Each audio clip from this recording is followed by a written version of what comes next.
Hey critical thinkers and lifelong learners, it's iceberg time! You can't be a YouTube history channel unless you've done an iceberg, and I found the disturbing Art Iceberg by Mahano Detective on r/iceberg charts.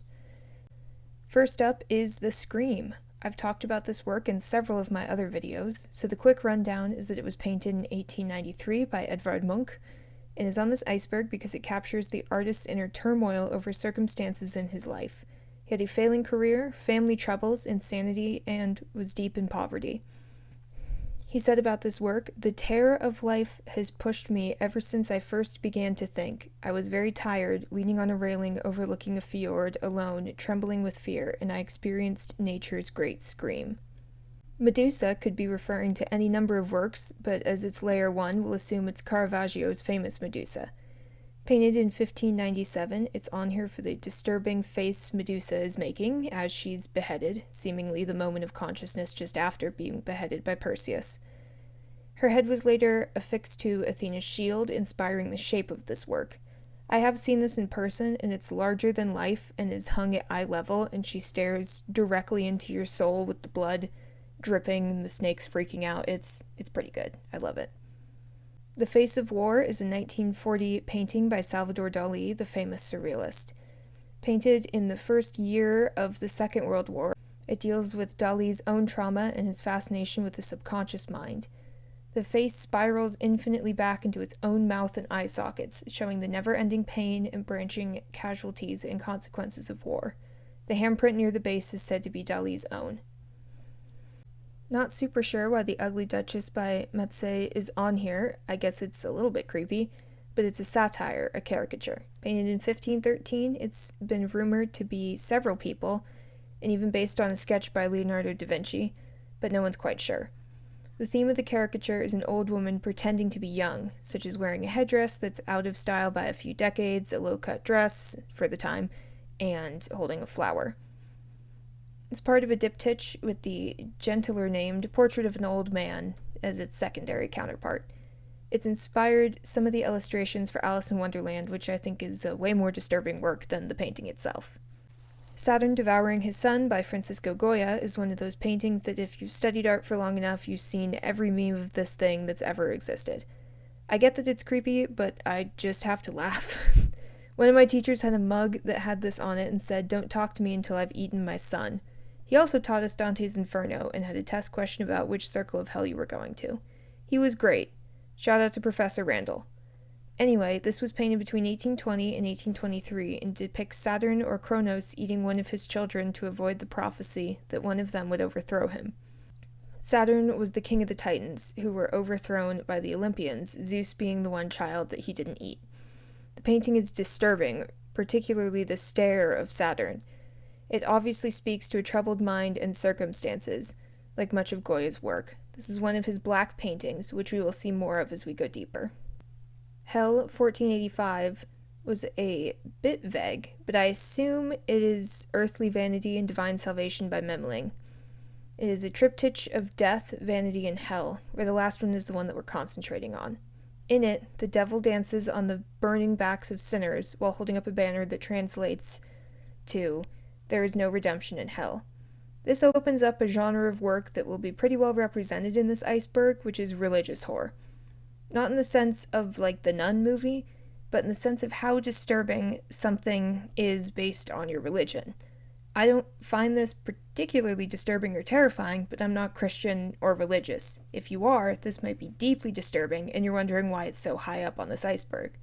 I'd love to hear from you for how you think of this and other religious horror works and their ranks in the iceberg. If you find these terrifying and you're religious, or if you find them not terrifying and you are religious, I'm curious about this because I only have my own perspective to judge them off of.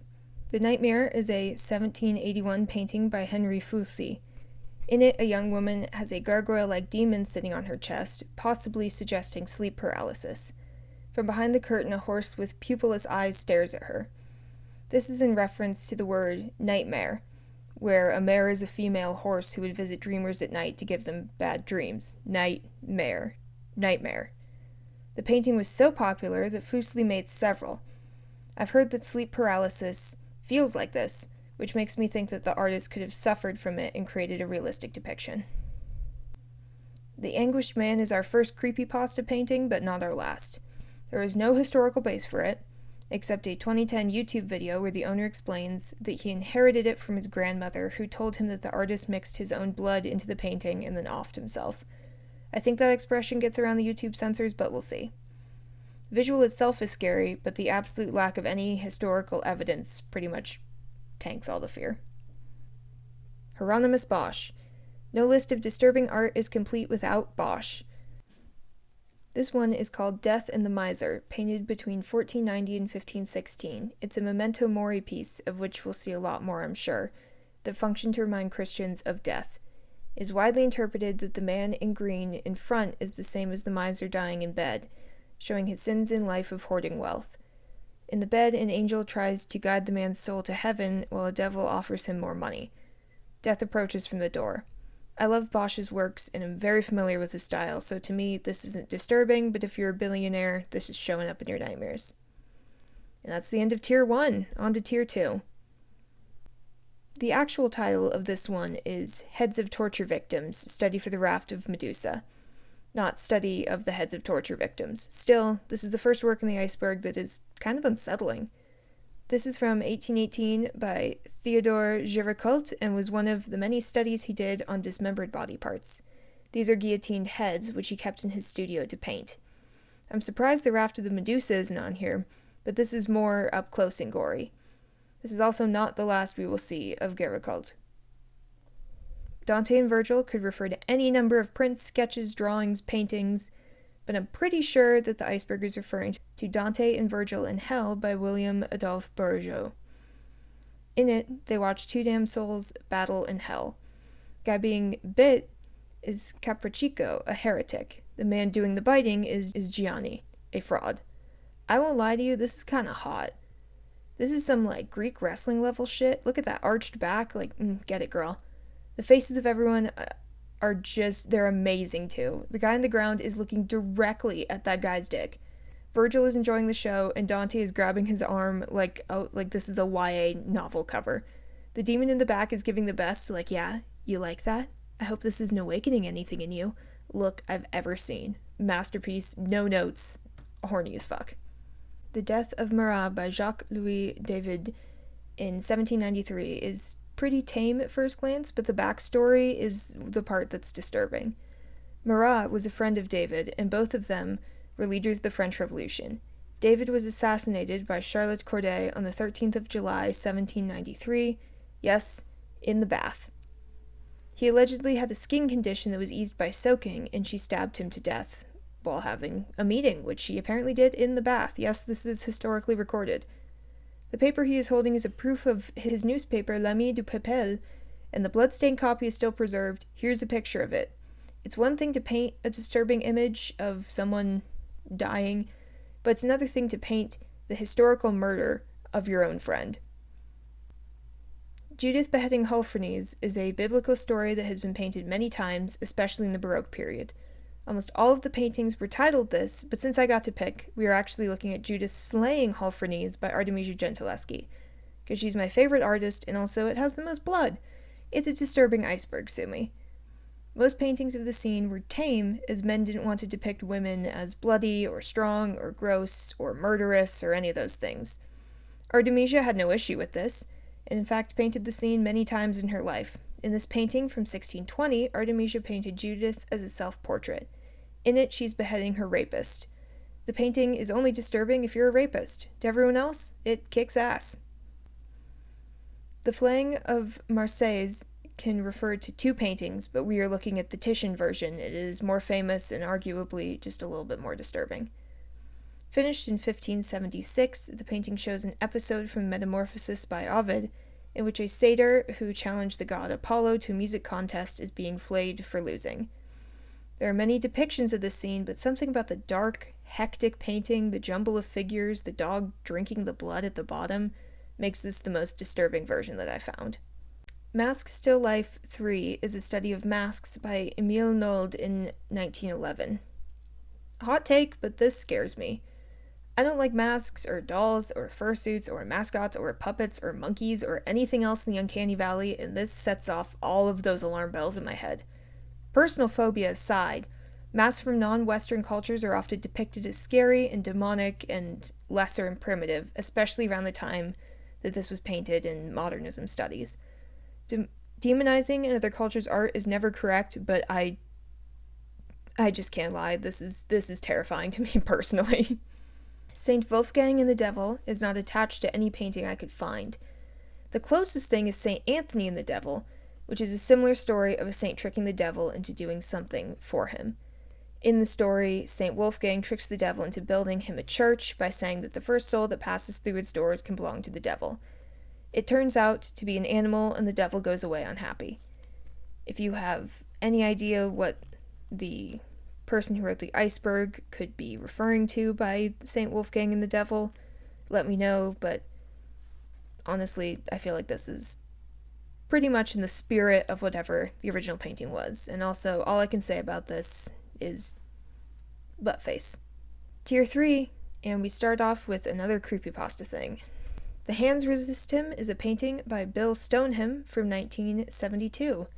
It's based off a picture of himself at 5 years old. The doll next to him is a guide through the world of dreams, fantasy, and impossibility through the doorway behind him, where the hands are, representing other lives. The painting is not haunted or cursed, and the artist was surprised to hear about any of the legends surrounding it. He's still alive, and he painted the final painting in the series, called What Remains, in 2021. There's no, deaths or occurrences attached to this painting. Somebody just found the image and decided to write that it was haunted. And imagine if you painted a work, especially one that was based on you as a child, and then you found out years later that somebody wrote about it and now the whole internet thought that it was cursed. I would be so surprised. So another internet urban legend with no basis and therefore just no creep factor. I'm pretty disappointed it's this far down in the iceberg. Women Laughing or Man Mocked by Two Women is another Francisco Goya painting in his Black series. Saturn Devouring His Son was the first one we saw. Goya did 14 of these paintings directly onto the interior walls of his house near the end of his life. He was reportedly in mental anguish, living alone, and never meant for these works to be seen by anyone. The man on the right-hand side is generally agreed to be masturbating, while the two female figures are mocking him for his efforts. The faces are creepy in themselves, but imagine living alone and painting this on your walls, where you have to see it every single day. As with all the Black paintings, Goya left no writings, so we can only imagine his intent and his feelings behind creating this scene in his personal living space. The Ghost of a Flea is a miniature painting with gold leaf by William Blake in 1819. He was described as a madman in life and created many Gothic horror works. The image came to him during a séance, a popular pastime in the Victorian period. At the séance, Blake felt he was contacted by the deceased spirit of a flea and was moved to paint it. The flea is muscular and uses its snake-like tongue to drink from a bowl of human blood. It is reptilian and vampiric and genuinely pretty horrifying. I think this next one has a bit of a jump in disturbing quality to it. This is study after Velázquez's portrait of Pope Innocent X, and it genuinely startled me the first time I encountered it in my modernist class. Painted in 1953 by Francis Bacon, it is a distorted version of the portrait of Pope Innocent X in 1650. The Pope is screaming while melting, burning, in some sort of cage. At the very least, there is torment. There's a baseline of that. Francis Bacon has denied that this is a commentary on the death of his own abusive father, which happened around the time he painted this, or on his own atheism, but rather a reinterpreting or owning of Velázquez, who he greatly admired. Still, the image is disturbing and reminds me of something out of Dante's Inferno, or that one scene in Indiana Jones when all the Nazi faces melt off. I can imagine that people who believe in hell could see this as an accurate depiction of what happens to corrupt popes in hell. We now have another visit from our friend Theodore Géricault, and another study of a decapitated head. As mentioned before, Géricault would acquire and display remains of criminals to use as painting props to learn greater realism, human anatomy, and about the death and decomposition of the human body. Not sure why this one is in Tier 3 and the others were at the top of Tier 2, but if this disturbs you more or in a different way than the other painting did, please let me know. Big Electric Chair is a print by Andy Warhol in 1967. As with all of Warhol's work, the print is a commentary on social issues. He lived and worked in New York, where 4 years earlier 2 people had been executed by this very electric chair in Sing Sing prison. He obtained a photograph of the empty chair to use in printmaking and made several in a series. It's disturbing to see the chair in a moment of quiet, colored in bright pinks and greens like it's an innocuous object. Unlike Francis Bacon's disturbing painting where a chair is filled with a screaming man that gives us horror, here it is the anticipation, the knowing of the use of this object that scares us. Guernica is arguably the most famous work on this iceberg. Painted by Pablo Picasso in 1937, many of you might be wondering why it's down this far. The name comes from a town in northern Spain that was bombed off the map by Nazi and fascist Italian forces during the Spanish Civil War, in what was one of the first aerial bombings ever recorded. It is considered the beginning of the Luftwaffe bombing of civilian targets to demoralize the enemy, a tactic that would go on to be carried out on countless towns in World War II, but specifically in the Blitz or the bombing of London. The painting itself is gigantic and depicts Picasso's interpretation of the terror of that night. A mother holds her dead baby and screams, dead animals and severed limbs litter the bottom of the canvas, and a light bulb represents an all-seeing eye. As most of the men were away fighting, the town was nearly entirely populated by women and young children, who account for most of the deaths. Picasso captures the terror of that night in a powerful anti-war message that speaks to the confusion and terror that the town would come to know that night, and many other towns would come to know during the Second World War. Girl with Death Mask is a painting by Frida Kahlo with 2 equally possible meanings. The first is that it is a self-portrait, Kahlo making a statement about how she was marked for death, despair, and injury her whole life. The second is that this was a piece to help her cope with the miscarriage of her daughter. The little girl wears a Day of the Dead mask and holds a marigold, a flower used on the holiday. The tiger mask at her feet is to protect her from evil spirits and is a copy of one that Frida had in her home. Whichever view you take, the painting is haunting for its sadness and the loneliness of the small figure in the open landscape. The Dead Mother, or Death and the Child, is an 1889 painting by our old friend Edvard Munch of Scream fame. There are actually several versions of this painting due to Munch's own mother dying at the age the child appears to be. It is assumed this was an attempt to understand the event and his feelings surrounding it. The child stands at the center in every composition, turned to fully face us with hands over their ears. The dead mother lies behind them in bed. The dead woman in this position, with the same color hair and closed eyes, was also painted many times by Munch. The entire series speaks to a deep trauma in childhood, one that followed the artist his whole life. Versions of this painting are reportedly haunted, but I couldn't find much on that besides the child's eyes follow the viewer, which is actually a phenomenon that some painting techniques can produce on purpose. And we are back to Theodore Géricault. This time for some severed limbs. There isn't anything I can say that I haven't said about the last 2 pieces by him. He just loved bringing pieces of people into his studio to paint. I don't want to imagine the smell. Tier 4. Man Proposes, God Disposes is yet again a painting with an urban legend attached to it, but this one is older than the internet. The painting is from 1864 by Sir Edward Landseer and is inspired by the Lost Franklin expedition. The urban legend can be traced back to 1920 at the earliest, where anyone who sat an exam in the hall that it's hung in Royal Holloway College, directly in front of it, would fail.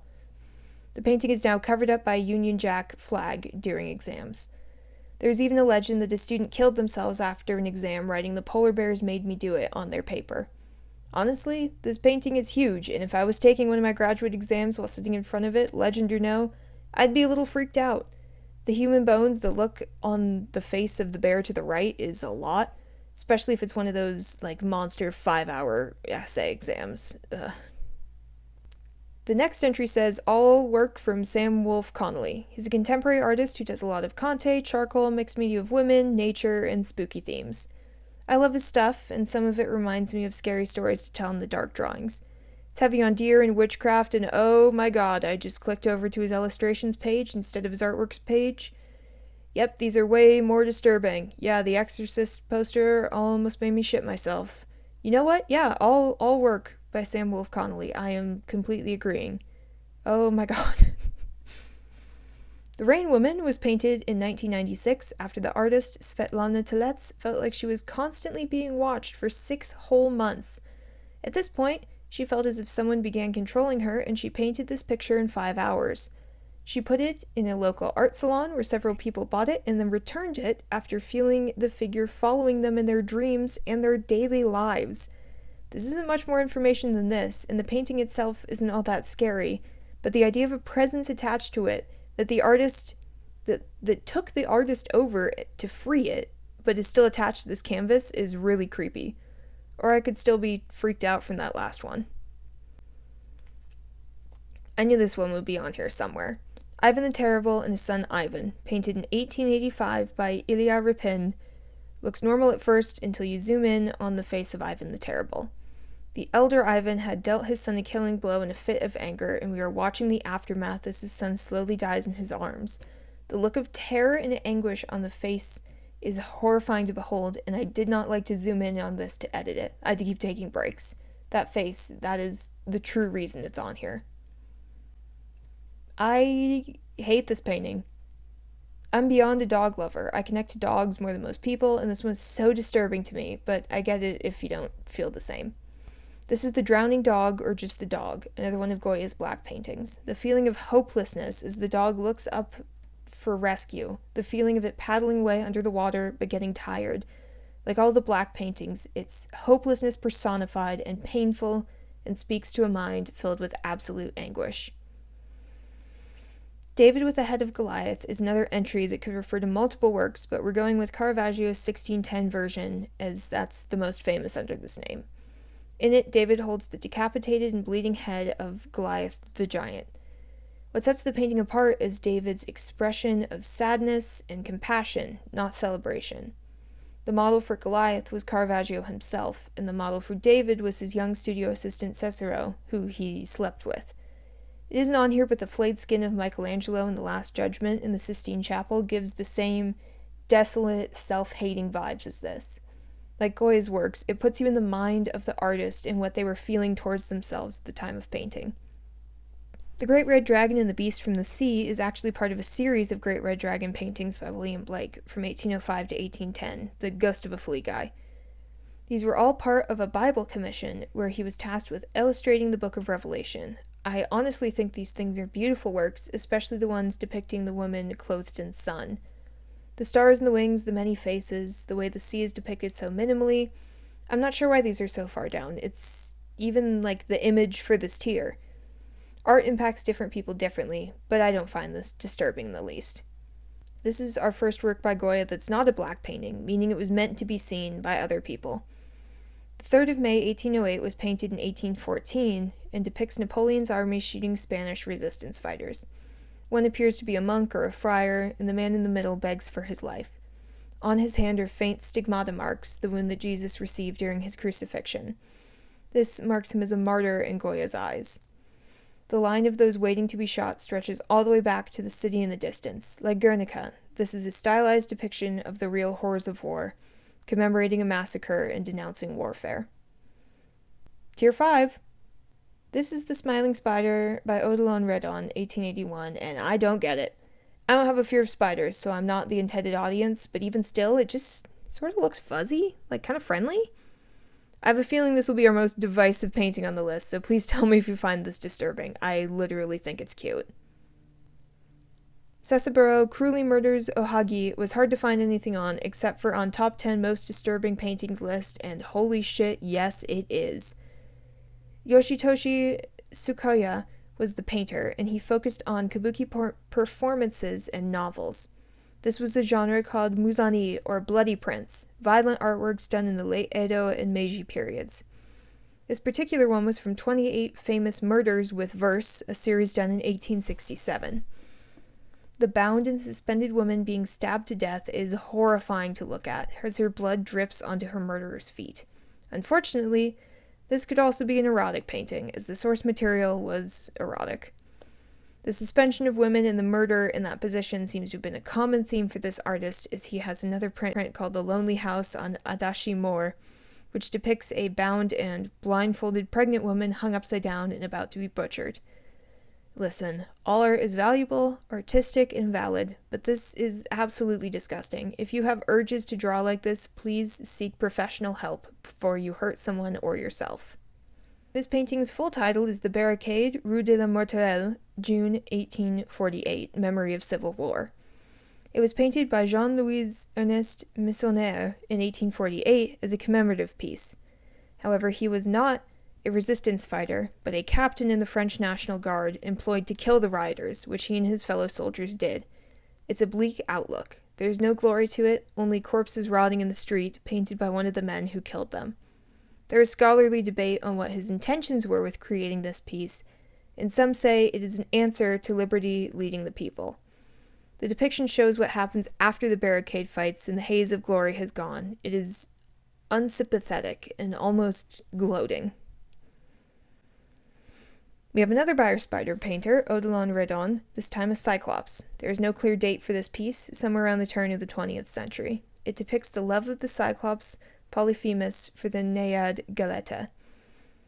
Polyphemus was the same Cyclops as in the Odyssey, the one from the famous Nobody scene, and he featured in later texts falling in love with Galeta and killing her lover. The painting is unsettling in a lot of ways, but the bright colors and the deformed face of the Cyclops give it a terrifyingly childish feeling. The Fall of the Damned by Peter Paul Rubens, circa 1620, is also called The Fall of the Rebel Angels, which is exactly what it is. At the top, the Archangel Michael casts out the fallen as they tumble as a mass of bodies towards hell. As they fall, they grow bat-like wings, cry out in pain, and become bloated and rotting. This is a common scene in Western art canon, and there are several more like this by various artists if you enjoy the theme. My favorite is one I saw in Florence, and I think it was by El Greco, but I might be wrong. It was in the El Greco section. I can't believe there's no El Greco on here. I can't say the title of this one or I'll get flagged, so here it is on screen. It's by Edouard Manet, and this subject is a nameless man in a small bedroom who has just committed the act the painting is named for. There is no background or reason or identity. It's simply a realistic scene of a dead person. History paintings, which were a genre of painting, could deal with this act within accepted academic standards, but to depict this with no moral or sacrificial or historical significance was deeply controversial. Gagoz is a yokai or oni depicted as a monk. It can also simply mean monster in general in Japanese folklore. This particular spot haunted Ganjo-ji Bell Tower and was killing attendants nearly every night until its scalp was ripped off. It's pretty creepy the way it's crawling around, but not really the most disturbing thing we've seen, and there wasn't a ton on the English web. Gallowgate Lard by Ken Curie is a self-portrait painted in 1996. It's a thick layer of oil paint covered in beeswax to add to the realism of like a fleshy skin texture. Curie was inspired by his working-class upbringings and the poverty of urban life in Scotland. There is nothing uplifting about his works, and they all focus on grim survival. This haunting piece stares directly into your soul like you've just met him under a streetlight. For some reason, I think the mouth is the worst part to me, but I don't know, I have a teeth thing. This is Spanish Dancer at the Moulin Rouge by Giovanni Baldini, 1905, and I cannot for the life of me figure out why this is even on the iceberg. There's nothing creepy in the painting, nothing happened to the dancer, nothing happened to the artist. This was a common subject to paint at the time. Do I have the wrong work? They're like selling this on yoga pants. Legitimately, if you know, please leave it down below because I have just no idea. And on that disappointment, we are on to tier 6. Corpus Hypercubus is actually called crucifixion for obvious reasons. This is a subject that Dali worked with often, particularly in his later years. It was painted in 1954 during Dali's obsession with nuclear mysticism, which combined mathematical and scientific principles with mystic elements of Christianity and the newly found atomic warfare. It's really hard to explain, and it's almost a new religion based on mystic science entirely. All of the wounds in Jesus are missing, like the crown of thorns and the stigmata, showing that this is taking place on some higher plane, like the cube figure of the crucifix itself, which is the net image of a fourth dimensional tesseract. Like if the crucifixion as we know it was happening on the third dimension, and this is what was happening at the same moment in the fourth dimension. Look, people have written these entire theses for their PhD about Dali's nuclear mysticism. I can do a whole video if anyone wants, but I can't get into it here. I don't know, he had some stuff. Miss Muriel Belcher is a 1959 piece by Francis Bacon, who we saw with the melting torture pope. Muriel was a club owner, her club being called Muriel's, which attracted many artists who she modeled for. As we've seen, Bacon's paintings often include melting faces and the like, which the smeared portrait of his friend upholds. It's frightening how in a non-human, yet recognizably human form it is. Like, it's a really weird case of confirmed pareidolia. Painting, 1946, is another Bacon work, and I think I just have to read MoMA's description word for word. Created in the immediate aftermath of World War II, Painting is an oblique but damning image of an anonymous public figure. The umbrella that partially obscures him might refer to Neville Chamberlain, the pre-war British Prime Minister who was known for carrying one. His dark suit, the unofficial uniform of British politicians of the day, is punctuated by an incongruous bright yellow boutonniere, yet his deathly complexion and toothy grimace suggest a deep brutality beneath his proper exterior. In the background, 3 window shades invoke those found in an often circulated photograph of Hitler's bunker, an image the artist included in multiple works. The scene of menace is accentuated by glaring colors and the cow carcasses suspended in a cruciform behind him, a motif drawn from Bacon's childhood fascination with butcher shops. I had to put all of that in. The painting is so deep and full of references and meaning, I couldn't have written it better than that myself. The disturbing images all bashed together in a painful montage of the Second World War is intimidating and horrifying. I'm so glad we're seeing so much Francis Bacon on this list. And we are 3 for 3 on Francis Bacon with Figure with Meat. Painted in 1954, we see elements of all his other works that we've seen so far, like the meat, the screaming pope, the smeared face. There is no inscription, which is common for Bacon, and can be read as a Vanitas or Memento Mori work. I can't say much about Bacon that I haven't already said, but if you are into this disturbing art, I suggest you look up his stuff. Deterioration of mind over matter fucked me up a little when it loaded it onto my computer screen in like full screen. I had to deactivate safe search to get it to come up. I didn't even know I had safe search on. It's by Otto Rapp and was painted in 1973, and I don't have much to say about it. It's just super gory and horrifying. Jack the Ripper's bedroom, by contrast, has some lore. It's by Walter Sickert, and it was painted in 1907 when the landlady of Sickert's flat told him she suspected the room had belonged to the Ripper in 1888. Sickert painted this work, which is haunting and dark, after he heard the story. You can almost see a figure in the painting, but no one is there, suggesting the room is haunted, either literally or by its past. Where it gets crazy is that Sickert is a suspect of the Jack the Ripper murders. Not seriously, he isn't a top suspect, but he is one. It remains unknown if Sickert was the Ripper or just one of those people who like to stay in murder houses, but he also painted a series of works about the nearby murder of a young woman, so do with that information what you will. Tier 7, and this is my last content warning for the lower 2 tiers. Please heed it if you have to. Our first entry for this tier is Wandjina rock art. Wandjina are cloud and rain spirits from the Aboriginal Australian culture. These were painted 3,800 to 4,000 years ago, and the belief is that Wandjina would find the place they would die, paint their portrait on a nearby rock, and then enter the watering hole to die. They did not have mouths, and the 2 explanations given are that they are so powerful they don't need speech, or alternatively, If they had mouths, the rain would fall continuously until the world was flooded.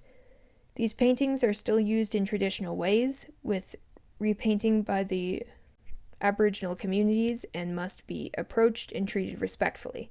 Only certain areas within the community have spiritual authority to repaint the Wandjina, and graffiti on the rocks has been a huge issue. I actually talked about the Cave of Hands in my Human Rights to Art video, and I am entirely perplexed on why it's on a disturbing iceberg. Same for the Wandjina paintings above. This was painted roughly 9,000 years ago in Argentina by ancient people making handprints and spraying paint over their hands to create outlines. It's a UNESCO World Heritage Site and a fabulous way to connect with ancient people. And not scary at all. Summary execution under the Moorish kings of Granada gets us back on track. This is an 1870 Orientalist painting by Henri Renault, and Orientalist paintings were a style that fetishized the East and North Africa, depicting the people as beautiful, cruel, decadent, and with a distinct otherness, whether it had anything to do with the truth of their culture or not. At the same time, there was a homoerotic fascination with the North African male body, which we can see here. Orientalism and its paintings are a fascinating look at a type of racism that was hallmarked by beauty and cruelty in equal measure, as we see in this very graphic work. The Broken Column is our second work by iconic Queen Frida Kahlo. It is a self-portrait painted after her spinal surgery in 1944, which is why her torso was cracked open and we can see her spine, represented by the broken column. The corset is a reference to her polio, which also shortened her right leg. The nails that pierce her body hint at the chronic pain she endured and continue down that shortened right leg. Many other works dealt with personal situations, such as the child with the skull mask we saw earlier. She also painted herself as a martyr, both to her various illnesses and injuries and to her husband. Still, she looks out at us with a strong gaze. Hide and Seek by Pavel Telechu. That name is so hard, I'm so sorry. Shows a large tree and many simultaneous faces that exhibit life and death. It looks like a bad drug trip, or maybe a good drug trip. It shows the interconnectedness of humans, nature, and time. Some of the faces are a little frightening, but I think there's a good message behind it. I think. Probably. Look, it says The Examination by Wayne Barlow, and we'll concentrate on that one, but I'm throwing out all of his work should be on this list. I'd never heard of him before this, and oh my god, I'm scarred. The Examination makes me feel genuinely ill, and the artist describes it as inspired by those Flemish dissection scenes. The demons are all taking a piece of the soul, scraping it for resources, essentially. His right hand is already off, and so is his penis. In the next few minutes, the head will be torn off too. The demons look like sci-fi monsters rather than typical demons, and the disassembly of a person in such a scientific way is horrifying. But seriously, look at all of his works. It's all like this. Final tier, bottom of the iceberg. Lágrimas de Sangre, Tears of Blood, by Oswaldo Guayasamín, a Chilean artist, depicts the artist's horror at the chaos South America had been thrown into the latter half of the 20th century, mostly by American intervention. Most of his works use large hands to portray his political and social messages. He's famous in South America and has done murals for Ecuador's parliament that have the same message and style. Human Laundry is a painting documenting the liberation of Bergen-Belsen concentration camp. Doris Zinkeson was present, having been sent overseas as a Red Cross documentation painter, and captured this scene. Each surviving camp prisoner had to be washed, shaved, and covered in delousing powder before being transferred to the hospital barracks to recover. The doctors and nurses doing the washing were captured German prisoners from a nearby hospital, and Zinkeson portrays them as round, well-fed, and colorful against the prisoners they are washing. It's not just a record of the horror, but a condemnation of the German citizens who lived and worked near these camps and even under Hippocratic Oath did nothing. Myself as a Dead Clown is so much. It's so much. Look at this, it's so much. This is a self-portrait by photographer and sculptor Joel Peter Witkin. His work includes religious and cultural figures portrayed by those with deformities, nudes, dead bodies, and sculptural elements. I looked through his body of work while researching this video, and to me, at least myself as a Dead Clown, is his most disturbing. I'm going to say that a close second is the two decomposing heads forced into a kiss, but there is little in the way of an artistic statement or anything of the sort, so we simply have to accept these photographs at face value. If you do go looking for his work, please be advised that they often contain full frontal nudity and corpses. Yang Xiaobin is a contemporary Chinese painter who paints deformed figures that comment on issues in his home country. Most of his works are entitled, and many involve figures fighting, bloody, and grotesque. There's very little about him on the English or European web, so I deeply apologize. Our final work is Théâtre de Mort, or The Theatre of Death. It is again by Joel Peter Witkin, Dead Clown Guy. It is one of his works that he had to travel to Mexico for so that he could use real dead bodies. In it, an old woman's decapitated head falls out of the top of a skull, while a partially formed fetus sits between her chin and the top of her skull. I don't know what else to say about this. On this iceberg, we have seen paintings of dead bodies, paintings by possible killers, paintings by those who have been through the horrors of war, and here at the very bottom is a photograph, not a painting, of at least 3 real dead bodies. Yeah, nowhere to really go from there. Thanks, I think. I need to look at some puppies or something, take a mental health walk.